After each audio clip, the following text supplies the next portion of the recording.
आज हम आपको पानीपत के प्रथम युद्ध के विषय में जानकारी प्रदान करेंगे। पानीपत के प्रथम युद्ध को भारतीय इतिहास की निर्णायक लड़ाइयों में गिना जाता है। इस युद्ध के बाद अफगानों की शक्ति कमज़ोर हो गई। दिल्ली तथा आगरा तक बाबर का अधिकार हो गया।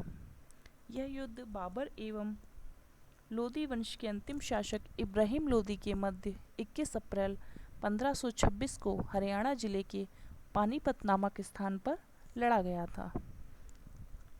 इस युद्ध में लोदी ने लगभग 1 लाख अश्वारोहियों की एवं 10,000 हाथियों की विशाल सेना के साथ बाबर की सेना का मुकाबला किया।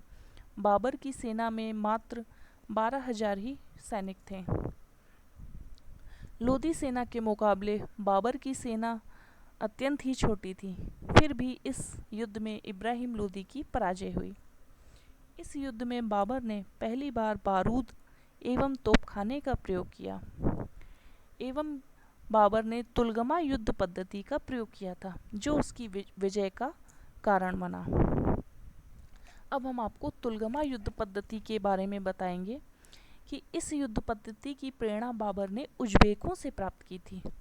बाबर ने इसके तहत अपनी एक योजना बनाते हुए सेना को 3 भागों में विभाजित किया था। उसने अपनी सेना के एक बाजू को पानीपत में ही विश्राम दे दिया और दूसरे को पेड़ों की डालियों और टहनियों से भरी एक खाई के जरिए सुरक्षा प्रदान की थी। उसने अपनी सेना में आगे साइड गाड़ियों को आपस में बांधकर उनकी एक कतार रक्षा प्राचीर की तरह खड़ी कर दी, ताकि उसके आगे खड़े हुए सैनिक मारे न जा सकें। दो गाड़ियों के बीच बहुत ही ऊंचाई पर तोपें रखने की जगह भी बना दी थी। इस युद्ध को बाबर ने तुलगमा युद्ध पद्धति कहा था।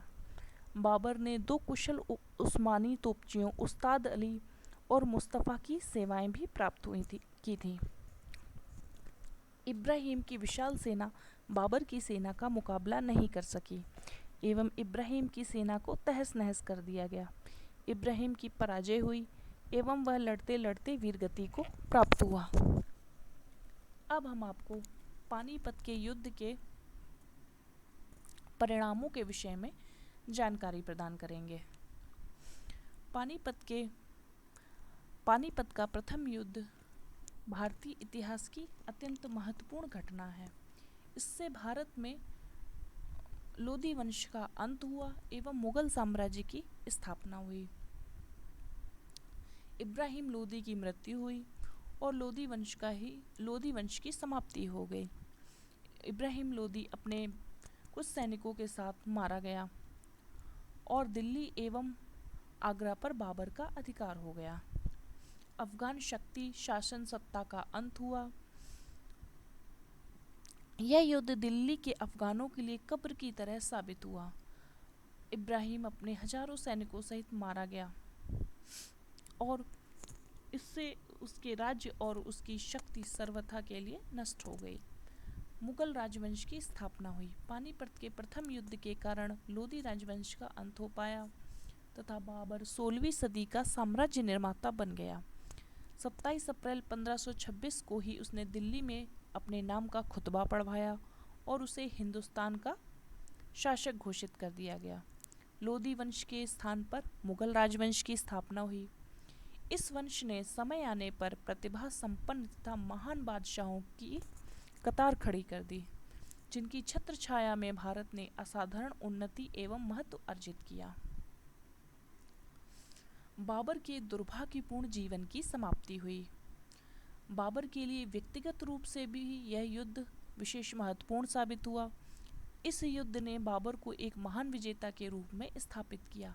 बाबर के साहस, वीरता, दृढ़ निश्चय, उत्साह, रणकुशलता, वैज्ञानिक युद्ध प्रणाली आदि गुणों के कारण उसके दुर्भाग्यपूर्ण एवं संघर्षपूर्ण जीवन का अंत हुआ।